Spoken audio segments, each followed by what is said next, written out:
This edition of MacVoices is supported by LightStream. Low rates, great service, lending uncomplicated. Get a debt consolidation loan from 5.85% APR with AutoPay and a special listener discount at lightstream.com/MacVoices. This edition of MacVoices is sponsored by Linode, your solution when you need a virtual server in the cloud. Use the code MacVoices2019 to take $20 off your first purchase at linode.com/MacVoices. Welcome to MacVoices. This is the talk of the Apple community, and I'm Chuck Joyner. Folks, time is starting to get short in the holiday shopping season. Theoretically, the big holiday shopping weekend is past, but that doesn't mean that you still don't need to pick up things for friends or maybe give friends ideas of what they can get for you. So that's why we're doing Holiday Gift Guide number 7. This is number 7. You guys know the rules by now. We do 3-4 rounds of picks by each panel, one pick per round by each panelist to give you some ideas. The only real rules here are that something that was picked in previous rounds by previous panels can't be picked again. That way we keep it fresh so that you guys get new ideas every time that you listen to one of the gift guides. So with that, let's have a little fun. I'm going to keep the order that's on my screen right now to make it a little easy. So Mr. Charles Edge is here. Charles, it's great to see you. Thanks for being here. It's good to see you on our annual visit. Yeah, I try to get you on to talk about a bunch of things, and you're always busy. And then when you're not busy, I'm busy. But I appreciate the fact that you dressed for the occasion. Yeah. I came straight from work, so sorry about that. And you caught me on one of the days I don't have a tie on. What a way to go. I'd much rather be in a smoking jacket, if that's fair. And also with us for his less than annual visit, because we can never seem to get him on, Mr. Bart Busschots. Bart, welcome. It's great to see you. Well, I'm delighted to be back, Chuck. Did I miss last year, or maybe I did? I thought I'd done my best to be with you every year because I really do enjoy these. Well, they're always fun, but I also know that being in Ireland, it's a little bit tough for us to put our schedules together. So, Yeah, it's kind of midnight-ish here. Yeah. Well, I appreciate you staying up late. So, guys, you heard the introduction. You've both been here before and done this, so we'll just get right to it. So, Charles, I'll give you the first pick of the first round. Oh, well, today I will go with the most low-tech thing I can think of as my first pick, which is a book called Hackers, Heroes of the Computer Revolution. And it is a fantastic journey through the MIT Tech Model Railroad Club and the impact that they had on the history of computers and getting us to a place where computers are interactive. Because if you can imagine trying to load punch cards into your MacBook, that would really suck. Charles, I haven't read that book in I don't know how long, and that's by Steve Levy, isn't it? Is it not? It is, and he is a fantastic writer. His use of metaphor, his prose, it makes it really not boring. And I remember reading it way back, and even then it seemed really dated, and not in a bad way, but in a historical way. And I can only imagine that it's even more so now, but it still is a fascinating, fun read. It is, and it actually inspired a whole podcast, or partially inspired a whole podcast that I have now on the history of computers. So there you go. Great pick. Wow, I didn't see that one coming. All right, Bart, are you going to go historical or modern? I am going to go from most expensive to least expensive is what I've just arbitrarily decided. So this way, the longer we go on in this episode, the more people are going to not hate me. So I do a lot of exercise. I go for a few walks and I do one cycle every day. And one of the things I like not doing is being killed. I find that is particularly useful. Okay. And I also like listening to podcasts. So to square that circle, I have been a user of bone conduction headphones for years. And the company I have fallen in love with is Aftershocks. And for many years, I had their Trex Titanium. And they lasted me for, I think it was 3 years, which is really, if your headphones that you use for 2 hours a day every day last you 3 years, they're good quality. Well, they finally died. And they picked a really good time to die because Trex have just released a replacement product. The new Aftershocks, the Aeropex. Sure, these little guys. In terms of functionality, they are exactly the same as the old titaniums, but they are half the weight, they have twice the battery life, and the sound quality is at least twice as good. And they have come in at exactly the price point that I paid last time for my Aftershock, for my Trek titaniums. So this is just basically, this is what 3 years of evolution looks like. So they're $169 or $159, and they are simply the best bone conduction headphones I have ever had the pleasure of using. They're sweat-proof. In fact, they're waterproof to, I think it's only to a meter or something. But basically, you can get rained on, you can sweat. So in the Irish weather, and they genuinely do stand up to being rained on. I experience that quite often. And as I said, the last one lasted me 3 years, and these are about 3 months old now, and they're perfect. So I am just an absolute fan of everything by Aftershocks that I've ever bought, and I can highly recommend their newest model, the Aeropex. Very nice. I have a pair of Aftershocks and loved them and used them pretty consistently until the AirPods came. And so I'm curious to see if you have a comparison to the AirPods, or, I mean, obviously the AirPods block a little more of the outside world than the Aftershocks do. But I hate things in my ear. It icks me out. So I have never owned, I possess the headphones that come with my iPhones, but I don't use them.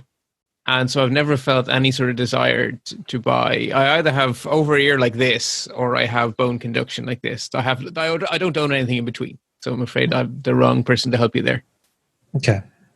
Just curious, because the bone conductions I always enjoyed, and just exactly the reason you said, that you can be aware of your surroundings and still listening to podcasts or some kind of audio content. And the sound quality has really improved. Because the very first ones I had I think they were from a company called Damson, and they had like a battery pack around the back of your neck, like a chunky battery pack. And they were fine for the bass, but they weren't really good for anything that wasn't bass. So spoken podcasts would often, you'd have to crank the volume up too high. And then the Aftershocks were much better, but they still weren't the same quality as, headphones that come with your iPhone. But these, they just get the full range of sounds. I don't know by what black magic they do it, but spoken audio is perfect on these, like absolutely perfect. Great. Charles, do you use bone conduction, or? I have, but like you, I have moved on to not moved on, but moved over. I would say to Apple AirPods. In fact, I just lost my first pair and had to buy them 2 weeks ago. So that was sad. Yeah. So are you guys gone with the pros, or are you still using the original and best? No. Yeah, I'm not. I don't mind things in my ears, but I don't want that specifically that far in my ear. So yeah, the rubber like ordinary earphones ick me out a bit, but those rubber ones, they ick me out a lot. Fair enough. And I'm not sure. At some point, I do want to try them, but right now, if I need noise cancellation, I have a set of the Bose Quiet Comfort 35s that do just wonderfully on planes, and they're comfortable. And I'm not sure. In the past, I've had Etymotics that were in ear and they were fine until about the third hour, and then they start to bug me a little bit. So I'm anxious to see if the Apple AirPods feel good at first, and if I do decide to go with them. Yeah, stay good. So we'll see. My first pick is for tech, but it's not really that tech. It's one of these. It's called a stump. Arguably one of the worst names for a product, but it's a fairly heavy piece of I guess rubber or rubberized plastic, and all it is an iPhone stand. But it is a great iPhone stand. It fits down in well. The only problem with it is if you try to use the iPhone speakerphone for a phone call while it's in the stump, and you can resolve that issue just by rotating, portrait to landscape. But there's actually the way that the cutout is, and I'll try to show you that. The way that the cutout is at the bottom, it actually sort of directs the sound to you so that it almost sounds like it's amplified a little bit, and it ends up being a little louder. It's not the cheapest iPhone holder you're ever going to find, or iPad holder for that matter. But I tell you, it's borderline indestructible. I mean, I think you could run over this with a semi-tractor trailer and not do any damage to it. It's not, as you can see, it's not very big. So if you don't mind just a little bit of weight, you can throw it in your backpack. And if you do mind a little bit of weight, then throw it in your checked luggage. But it's an absolute joy to use. I've got one here at home, and I've got one on my desk at the office, and that's where my iPhone goes as soon as I land in one of those two places, because that way I know where it is. It's facing up at me all the time, so I can see any text messages come in if necessary. But it's just a really, really nice stand that is kind of low tech. So the Stump, you can. I'll have links in the show notes, of course, for everything we talk about here. I have the same one, a different color. I don't like that color. No offense, ish. It's a bit of an odd green. I don't think I bought it for the color. Frankly, I think this one was on sale. The one at the office is red, Charles. If that makes you feel any better. So mine's black, and it sits on a black desk, and I lose it a lot. So your color's better than mine. Mm-hmm. There is something to be said for that in just about anything that ends up on your desk, because we all buy black and then you can't find things. So if it's something you want to be able to find immediately, pick a different color. Yeah, my black iPhone's like that. I think one of the best features of the Apple Watch is the ability to make your phone make noise. And inevitably, it's right in front of you. Like, you could see it if it wasn't black, but you don't. Yep, I agree completely. That was one of the best features one of the first features I used when I got my Apple Watch is like, where's my phone? Oh, I can do that. Yeah. LightStream is where you want to go to get away from those high interest rate credit card balances. With LightStream, you can consolidate all those bills into one easy to manage balance with a rate as low as 5.95% APR with AutoPay. That's a big difference than the more than 20% APR that is the average credit card interest rate. Not sure how it works? No problem. A simple online application and you can get your money as soon as the day you apply. That's a consolidation loan from $5,000 to $100,000 with no fees. No transaction fees, no prepayment penalties, no application fees. I've seen how credit card debt can mount up at an alarming rate and create a burden that's tough to get out from under. LightStream keeps that from happening by giving you an interest rate that will save you money off what you're paying to the credit card companies and doing it all in one easy-to-manage location. Just for MacVoices viewers and listeners, apply now to get an additional interest rate discount.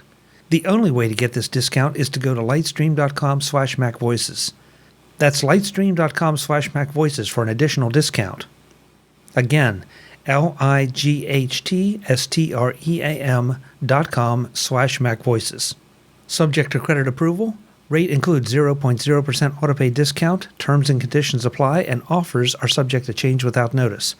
Visit lightstream.com/MacVoices for more information. Thanks to LightStream for their support of MacVoices. All right, well, that takes us through round one. So, Charles, let's head into round two. All right. For round two, I'll go slightly more expensive. I'm going the opposite direction, least expensive to most. So the second one for me will be the Wemo Mini Smart Plug. The Wemo branded ones can work with Alexa, Google, or Apple's HomeKit. You can get a 3-pack for $60 or one for less than 20, which seems like odd pricing to me, but that's aside from the point. I would say that since we all have these Apple devices, I assume listeners of your podcast have a lot of Apple devices. It's really sweet to be able to control your house from work, or like I just did, turn your HVAC off because I could hear the hum in my headphones. So you don't mind plugging in something like an air conditioner or a heater to one of these devices? Oh, sorry. I wouldn't do that. Specifically, I have an Ecobee, so I can use my phone for that. But this would, be for lamps and all the other types of things that have a 2 or 3 prong adapter. Got it. Okay. Good pick. Good pick. Yeah, those are really handy little things. And you're right. And I know we've talked about this before, Charles. But once you start automating things or being able to command even something simple to turn on and off, it's kind of a game changer. It really is. At some point, you're like, why can't I do that? And then you realize that almost anything can be automated. It's just how much money do you want to throw at it. So, Bart, have you gotten on the home automation thing track yet? No, because we rent, and I just don't fancy making my landlord's house better. It's not, I pay enough rent, so I may get into it at some stage as these things become less. I don't know. It hasn't made its way here yet. To me, I will. I enjoy it, but not yet. Well, with Charles' pick, you could have it and then take it with you when you move. Yeah. It'll happen at some stage. I'm still a little bit weary of the whole Wild West thing. I do a bi-weekly segment with Allison Sheridan called Security Bits, and an awful lot of IoT stuff comes up for some very bad stuff in that segment. It's getting better, it's getting more mature, but I still worry that maybe give it a year. Sort of my feeling on it. I don't want to be on the bleeding edge of this one. I feel like that might get worse in the next year. There's so many people entering the market that, because at this point, just one little chip and your IoT, and then Amazon has all these frameworks for managing them, and people are throwing all these things out there. And I don't feel like almost any of them are actually going through any security audits. So for what it's worth. Yeah, it will sell down. I mean, I know people, like I advise people on the show that if you want to do that kind of thing, if you buy a few extra routers and arrange them in a Y pattern, so the one that goes to the internet is at the leg of the Y, and then you have a router behind that, and behind that you put all of the stuff you care about, and then you have another one in parallel, and behind that you put everything else, then you're fine. Because all the IoT stuff can kill each other, and none of it is anywhere near your stuff, and they're all designed to work across the internet, so you don't actually have to share a network with them anymore. So you can just sort of island them off and allow the NAT feature of the routers to protect you from them. Nice. By the way, I've heard that podcast. I didn't realize that was you when we got on this. So it's nice. Yeah, it's the same Irish accent.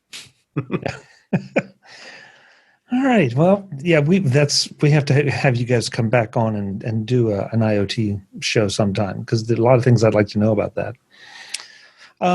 But Bart, so I know your next pick is not going to be IoT. No, it is not. It's going to be very nerd important, though. So my next pick is, so I have a story for most of my picks here. So I'm on a mission this year to continue to enjoy coffee without consumables. I want to get coffee with zero consumables, apart from the obvious coffee itself. I consume the coffee. But other than that, I want no consumables. And I think I've been using a French press for years, and that's all good and well. But this year, I discovered a new favorite friend, the Mocha Express from the Italian company Biatelli. You screw it open, I demonstrate here. You fill it with water up to the fill line. You put your coffee grounds into this thingy. You pop the thingy in. You screw the top on, and you put it on the hob, and you heat it up as if it was a pot. And it's basically a tiny little pressure cooker that will make espresso-like coffee.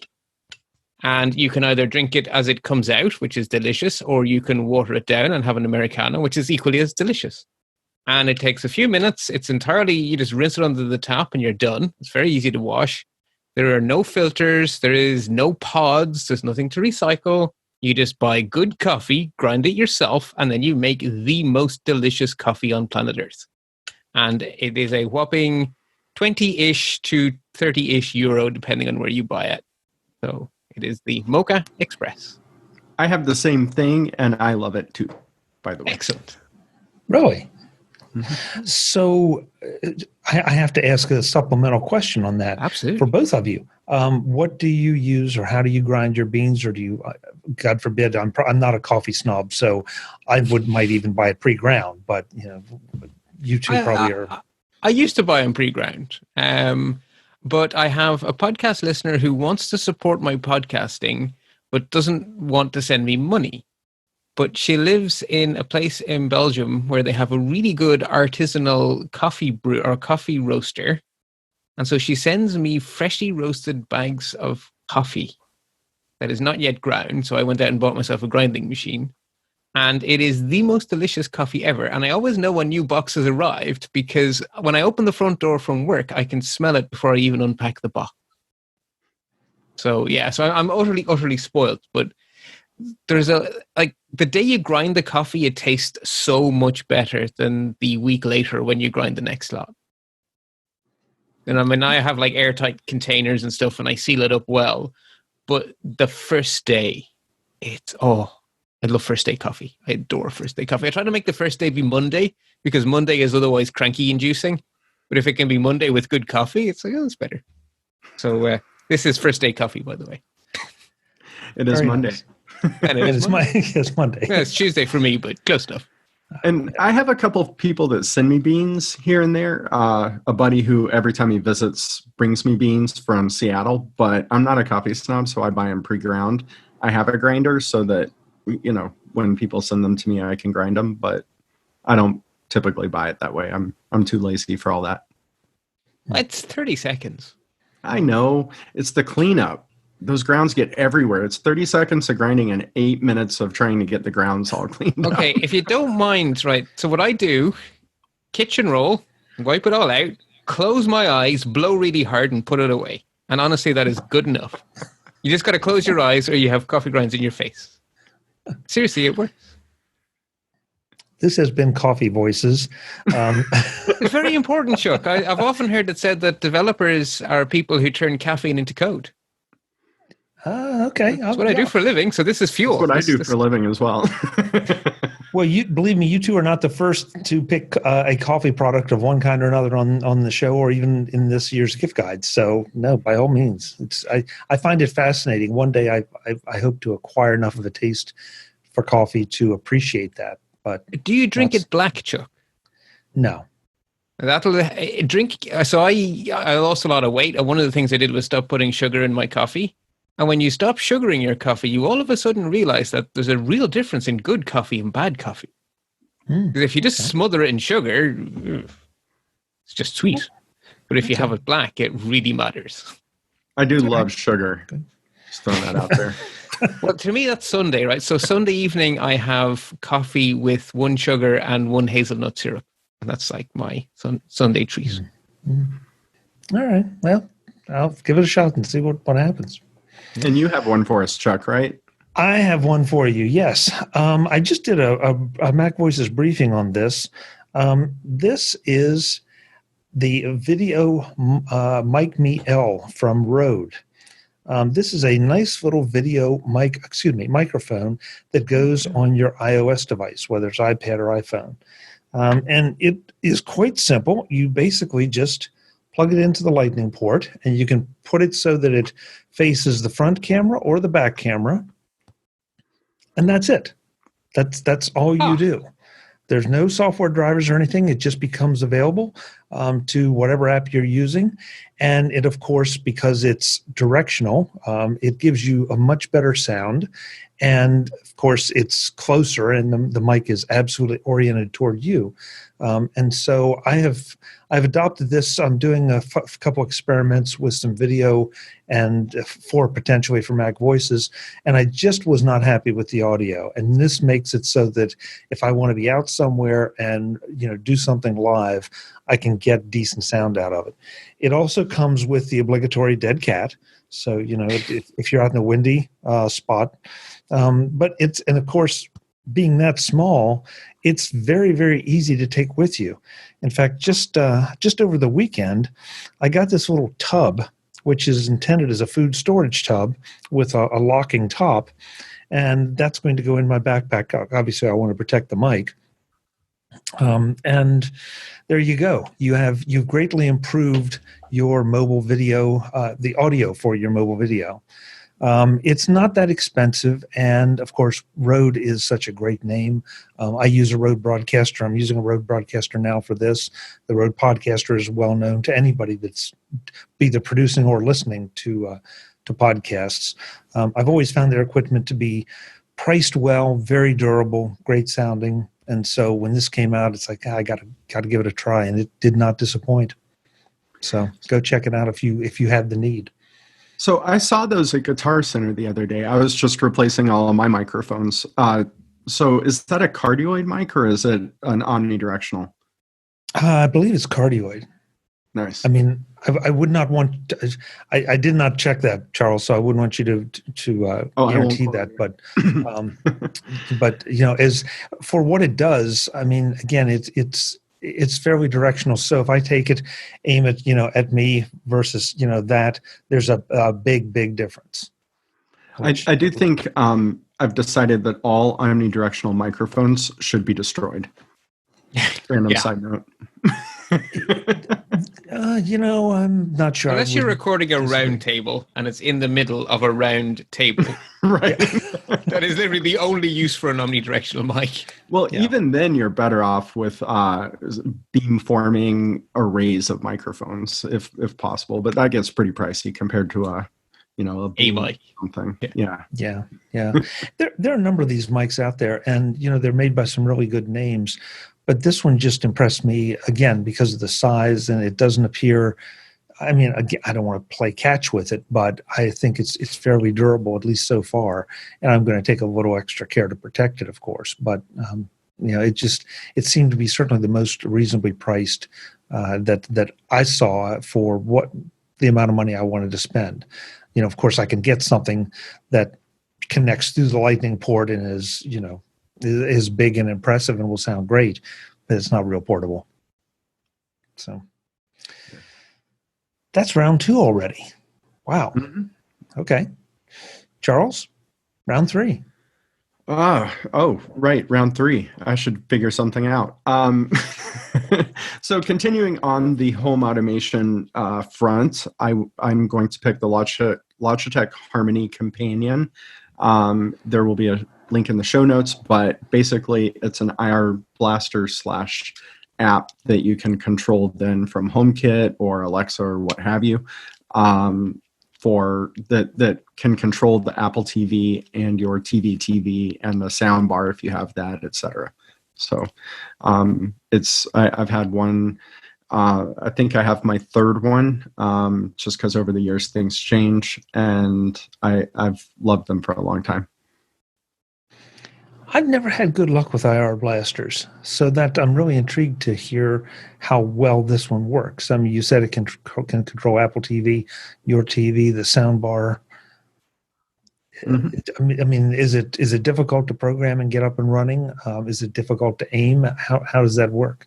I feel like they've taken a lot of cues from all the other IoT home automation things, and they've made the setup much simpler. It's an app. You install the app, and then it steps you through the whole process. And instead of having to wire up IR blasters all over the place, it's just a remote at this point. There is an IR blaster if the remote's not working given your setup, but in a lot of environments, I've found that the remote's all I need.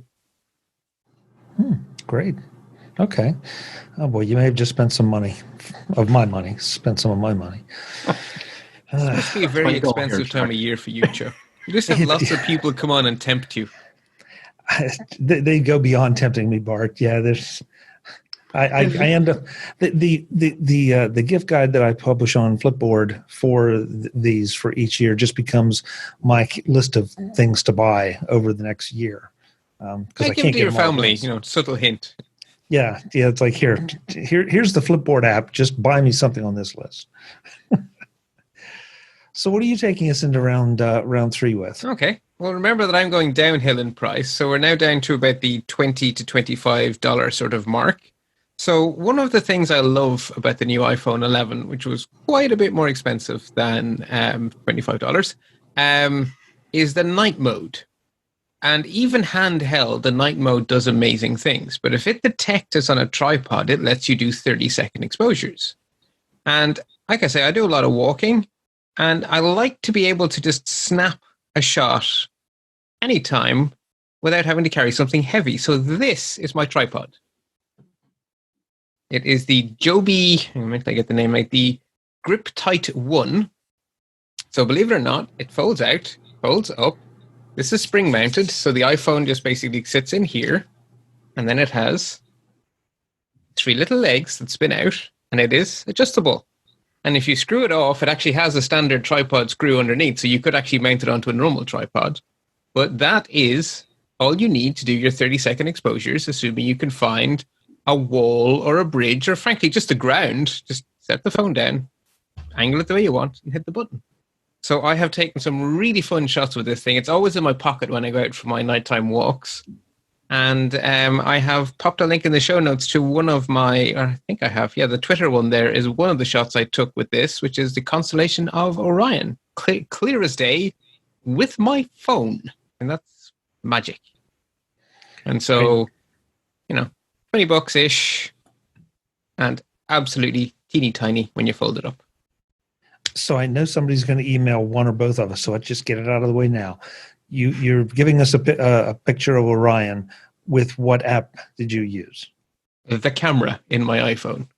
Literally nothing. It's no editing. Just the camera app. The camera plus this little tripod. That's it. Okay. It's straight from camera. I may have pushed the magic wand button, maybe, but probably not. And then it went straight to Twitter. And it was frosty and cold, and I had no gloves with me. So I very quickly wanted my hands back in my pocket. So I took it, tweeted it, put my hands in my pocket, carried on. Very nice. Impressive. Very nice. I don't think I've seen that particular one. No, it's one of the listeners to the NosillaCast recommended it, and I grabbed it, and I'm really happy with it. And it really does just fit in your pocket. It is light, it is tiny, and it works really well. So it's always with me. It's really handy to have. Well, for my third round pick, I'm going to give you a service that I want you to buy. I don't want you to use a free one. I want you to buy it. Spend some money, please. But I desperately want you to go out and get yourself a VPN service. If you step foot outside of your house at all with your iPhone or any iPad or MacBook Pro or MacBook or whatever, if you do any kind of public computing, please get yourself a VPN. There are just way too many horror stories out there. I'm not one of these people that believes that there's a hacker lurking in every single Starbucks around the country or around the world, but there are enough problems that I want to be protected, and I want you to be protected too. And the reason I say I want you to pay for it is because there's a much better chance if you're paying for something that somebody is not using you as the product and selling your information or compromising your information. There are 3 services that I have used or use right now. One is ExpressVPN. Full disclosure, they've been a sponsor of the show, but I absolutely love them. TunnelBear, they have also been a sponsor of the show, but I absolutely love them. And Private Internet Access, which has not been a sponsor of the show, but I absolutely love them too. You can set these things up so that as soon as you connect outside of your home environment, it kicks over into a VPN. You want to watch how they charge, if they charge for bandwidth. And there are plenty of other VPN providers out there. Those are the 3 that I'm pretty much comfortable recommending because I've had such good luck with them, with their apps, with their service, and with the speed that they deliver. Because what I really want is I don't want to compromise speed if I'm outside, but I would like to be protected. So if you are familiar with the VPNs, great. These are 3 that I feel comfortable recommending. And if you aren't familiar with VPNs, please, they are not that hard. They sound a little techie, and they're way past that. Now, basically, you can just fire up an app on your iPhone and hit connect, and it does it, and that's it. So it will give you a little bit of peace of mind, and just know that you're not being necessarily followed all the time by whoever. And, depending on your ISP at home, maybe you want a VPN there too. I don't know. And if you travel and you like to watch your home television, that's another use of a VPN, is to be in your home country when you're not, so that you can catch the local football match or whatever it is. Yeah, I don't want to sound like I'm advocating, the questionable uses of VPN so that I can appear to be in, Dubai when I'm sitting in Pennsylvania. They can be used for that, and that's fine. But I'm focused more on the security part. But you're absolutely right, Bart. There are a lot of advantages. I did suggest going, back to your home country as opposed to stealing other people's content. Right. The ExpressVPN used to be Cloak, isn't it? I don't know. I didn't think so, but I'm not sure. I know Cloak changed their name to one of the really popular ones. I could have sworn it was Express. But either way, Express are good, and they have a good, solid technology stack, and they're easy to use. And, my motto on all these things is follow the money. If their business model doesn't make sense, then there's something dodgy going on. So it's either... you could have the Wikipedia model where it's a charitable foundation and then you understand what's going on. This is a charity. They're giving us stuff for free. It's actually for free. Great, cool. But I don't know if any VPNs running on that model. The other model is you pay for it, and that's the really easy one. I am the customer. They provide me a product. That's easy. Anything between those two extremes, and there's something going on. Either they're a startup who are making spectacular losses so that they can build a big audience and then sell all of you, the Instagram approach, or they're just selling you. Take your pick. You're either about to be sold or being actively sold right now. And so that's what the three you recommended are all perfect, right? They have a solid business model, they have a solid reputation, and that's what you want. Yeah. And Charles, I'm sure you have some strong feelings about these too.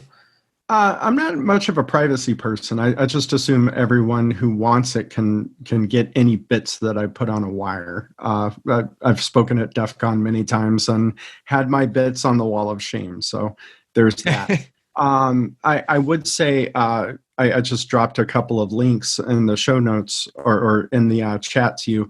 But I've written a few things on Tor, and that's what I personally use. I have a SOX proxy configured on my laptop.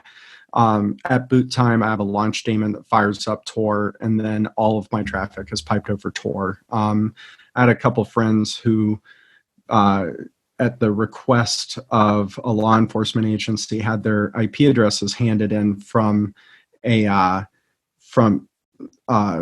into a law enforcement agency from their VPN company, and that's when I stopped using VPNs.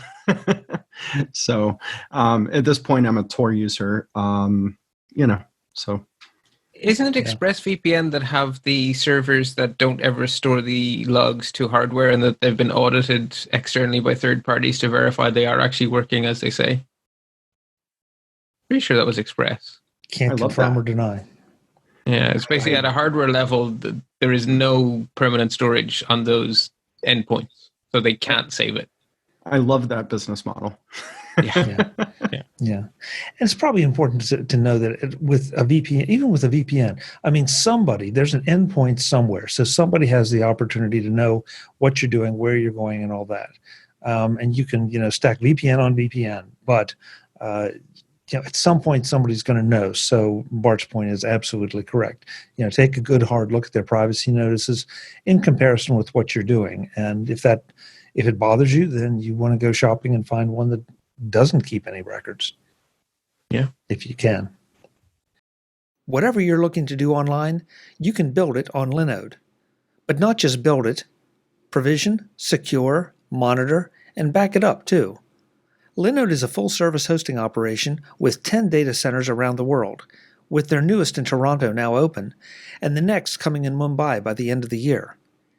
And Linode isn't just a hosting operation, they are a world-class hosting operation, with SSD storage, a 40 gigabit network, and industry-leading processors powering their servers.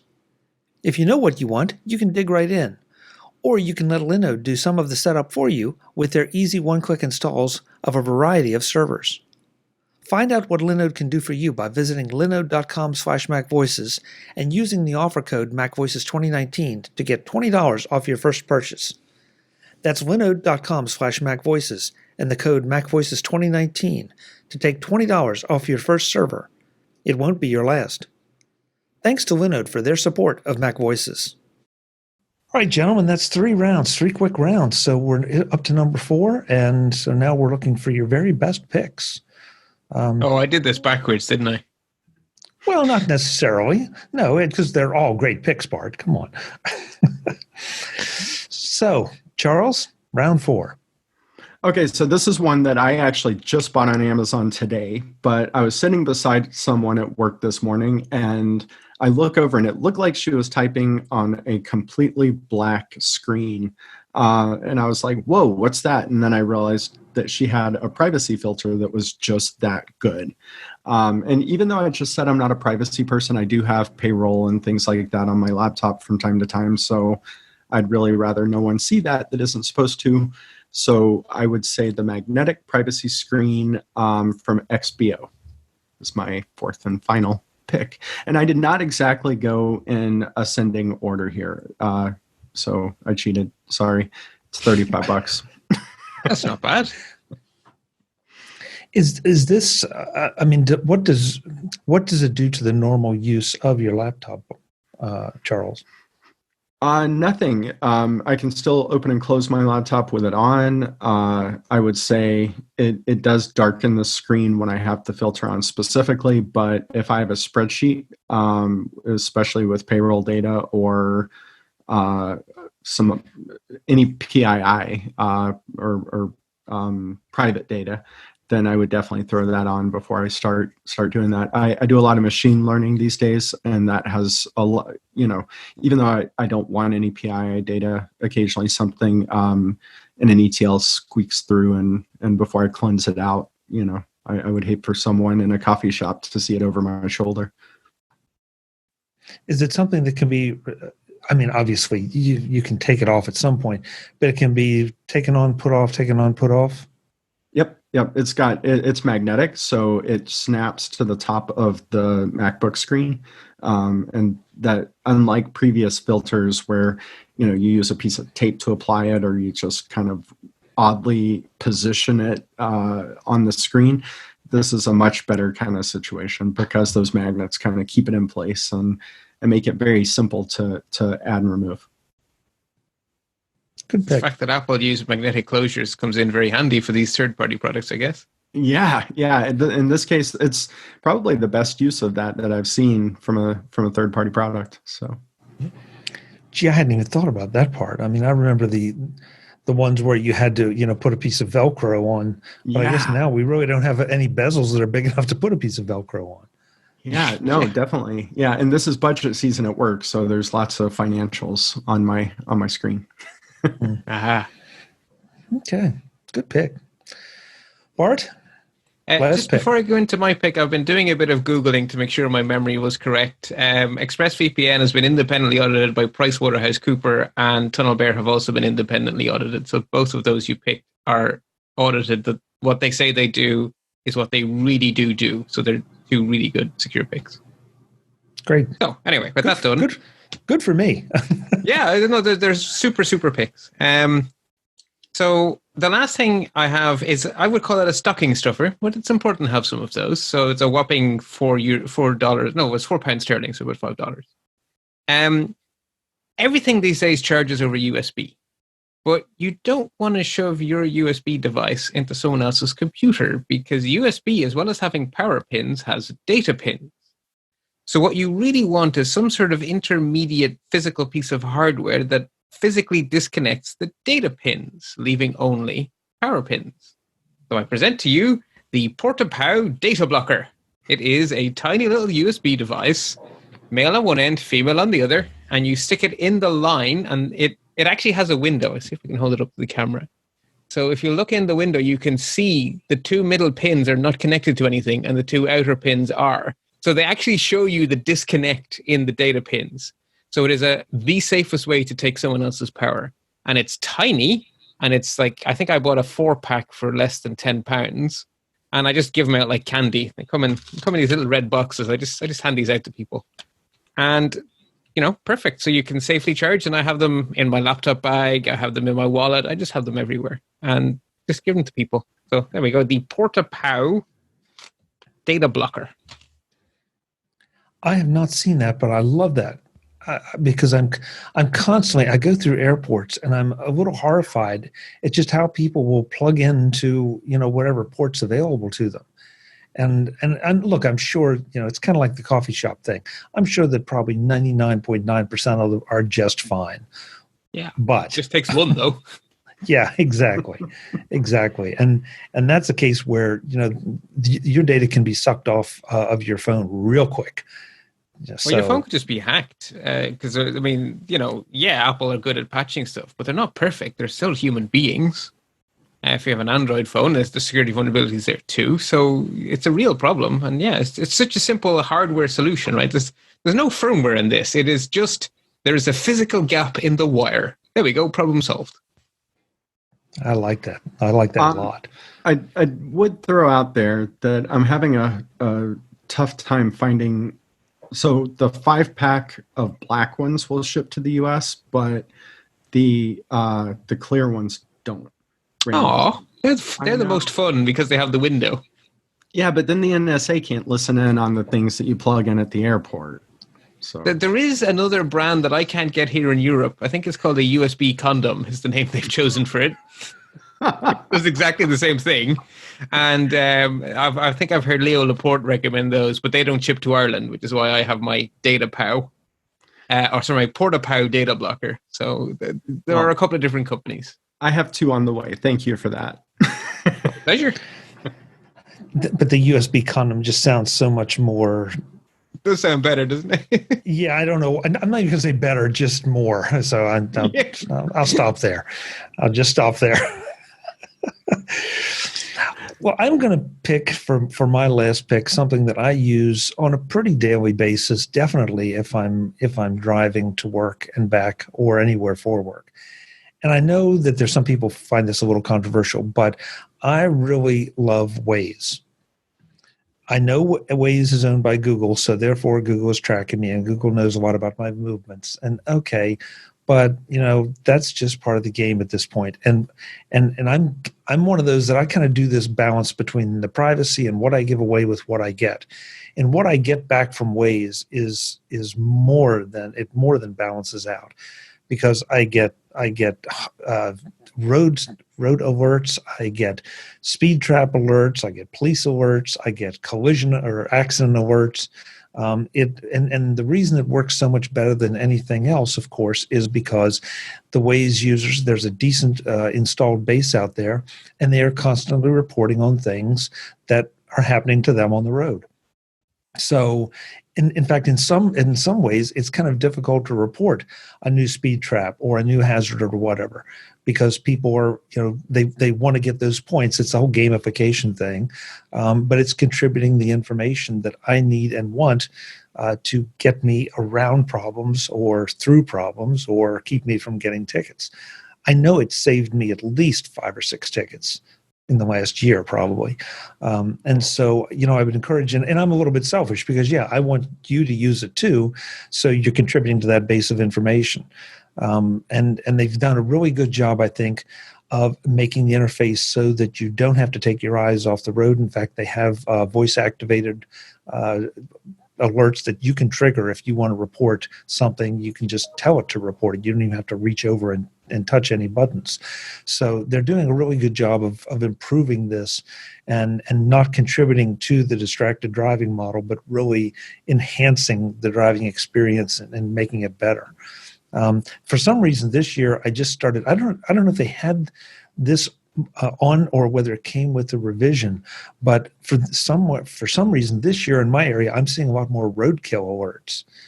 And those can be kind of handy because in this part of the country, a lot of people hit deer. And the last thing you want is to be cruising down the highway at 65 miles an hour and find a dead deer in your path. So, wow. It's very, very helpful there. So, Waze, it doesn't cost you anything. You sign up and plug in your iPhone and go. We have turkeys in my neighborhood, but they're too fast to hit. Yeah, it's very different here. Here, roadkill is like a smudge on the road that you go boop, boop. That was roadkill. But a deer is quite a different kettle of fish. Yeah, I mean, wow. After enough things run over it, Bart, it becomes that bump. But yeah, but I don't think your car would be too happy with you, encountering a deer, even if you're second. No, that's quite dangerous. Wow, yeah, it's very different. Yeah. So, Chuck, how many of these? So it's 4 a day, or 4 per episode, and how many episodes are you recording of the gift guide? Oh, the gift guide. Honestly, as many as we can. If we can get panels together of people that want to contribute and aren't intimidated by the number of things that have already been picked. Mm-hmm. The desire to be, on the first or second show, obviously it's a little bit easier, but even this is number 7. I think we did 7 or 8 last year, and it's still fascinating, the gifts that come on. And I think, gee, how did I not know about that? So that's why I love doing these. They're just so much fun. So you know lots of weird people, Chuck. Well, yeah. That goes without saying, Bart. Yeah. So you have to come up with 28 unique ones per year. Yep. Well, that haven't been taken by somebody else. Yeah, that's a lot of work. Thanks. Yeah.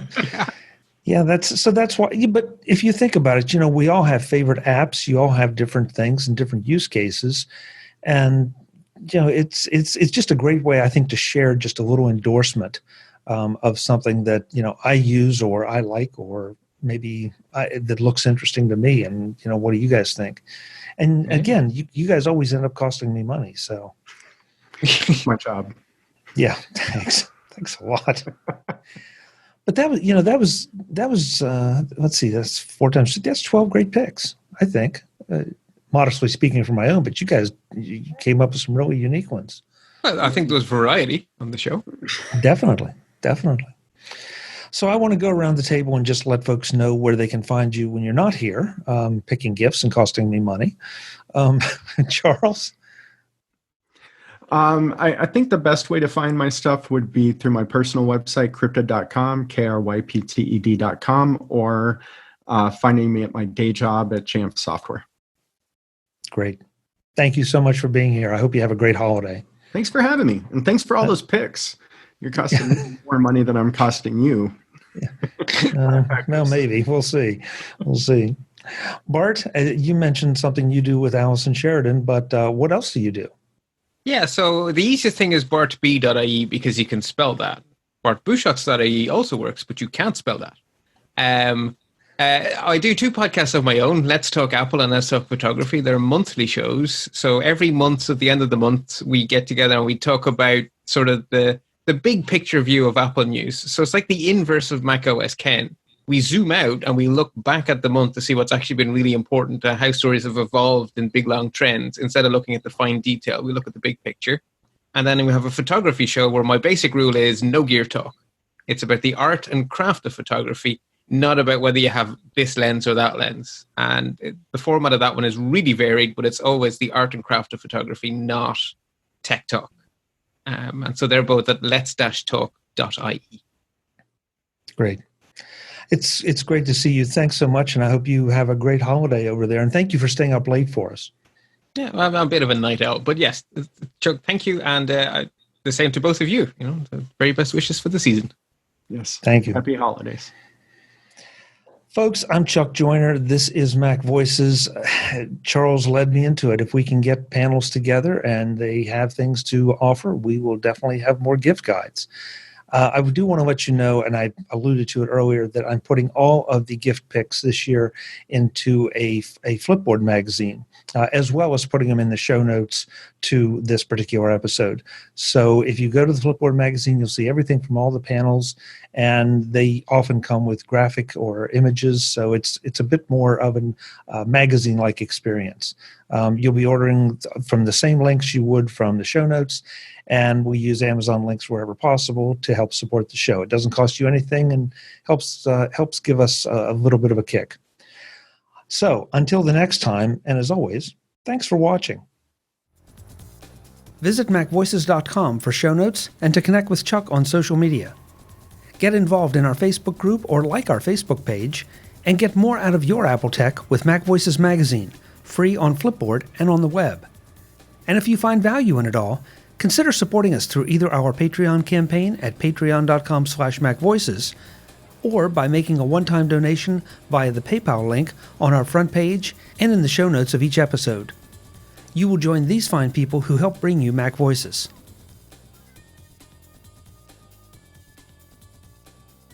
Advertising handled by Backbeat Media at backbeatmedia.com. Bandwidth provided by CashFly at cashfly.com.